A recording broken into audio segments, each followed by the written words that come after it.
ለምን መጣ ሲጀመር ራሱ በቃ ለምን መጣ? እሺ አንተ እንኳን ጥፋት ባይኖርብህ ለምን መጣ? ለምን ልጅቷ ወጥመድ ውስጥ ገባ? እንደምትወድ ታውቃለህ አይደለ? አንተ ባትወዳት እንኳን እሷ እንደምትወድ ታውቃለህ። ልጁ የኔ አይደለም። ቅመሜ ልጁ የኔ አይደለም። ተይ በቃሽ፣ አታልቅሽ። እሺ በእናትሽ ልጁ የኔ አይደለም። በብናው ልጁ የኔ አይደለም። እኔ እርግጠኛ ነኝ። እኔ እንዳላደረኩትን ያውቃለሁ። ቅመሜ እኮ በብናው ወክሽ እኔ ያላደረኩትን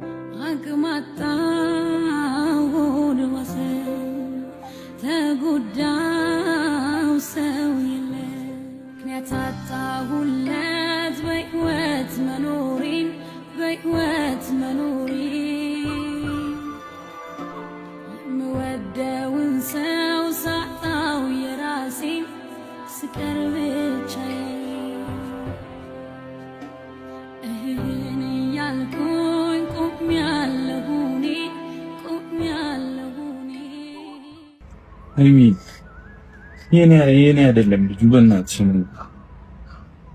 ግን እሺ፣ አሁን መረጋጋት አለብሽ። ከስድስት ወር በፊት መጥቻለሁ አልክ አይደለ?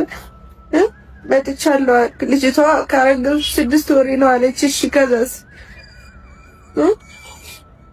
እንዴት ልመነሽ? አንተን እንዴት አምኜ እንዴት ካንተ ጎን ልደውል? እሺ እኔን ምን እሺ አይሚ እኔ እኮ አሁን ግራ ገባኝ። አሁን የተረገዘ ልጅ ነው። አሁን ራሷ ካላመነችልኝ እኮ በቃ ልጁ እስኪወለድ ነው መጠበቅ ያለብኝ። ታውቂያለሽ አይደል? ከዛስ እሺ እኮ በቃ እስከዛ ታከሽኝ። እሺ ከዛስ ምን አለ? ተመርምሮ ያንተ ቢሆን የኔ ሊሆን አይችልም። የኔ በታምር ሊሆን አይችልም። ቅመሜ የኔ ልጅ ሊሆን አይችልም። አሁን እኮ እዚህ ጋር እንደዚህ ማውራት አስፈላጊ አይደለም። ደህና መሆንሽ ነው አይደል? ቅመሜ እኔ ደህና ነኝ። ደህና ሆናለሁ፣ ደግሞ በደንብ ደህና ሆናለሁ። እኮ እንደዚህ አታልቅሽ። እሺ አሁን እኮ አምኖሻል አይደል? እንደዚህ አትሁኝ በእናትሽ። ፈልጌው ነው ማለት ነው። እሺ እኔ እናት እኮ ይገባኛል። እኔ እኮ ላንቺ አስቤ ነው። ለምን ታስጨንቂኛለሽ? በማለት በዛች ልጅ ምክንያት እኮ እኔ ራሴን አጥቼ ነበር አይደል? ላንቺ አስቤ እኮ ነው ቅመሜ። ራሴን አጥቼ ነበር በዛች ልጅ ምክንያት።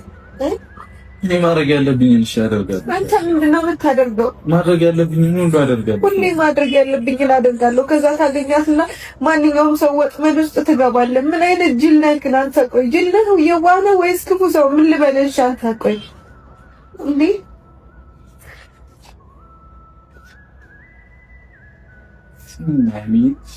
በቃ እሺ እኔ ምን እንደዛ ከማለት ውጪ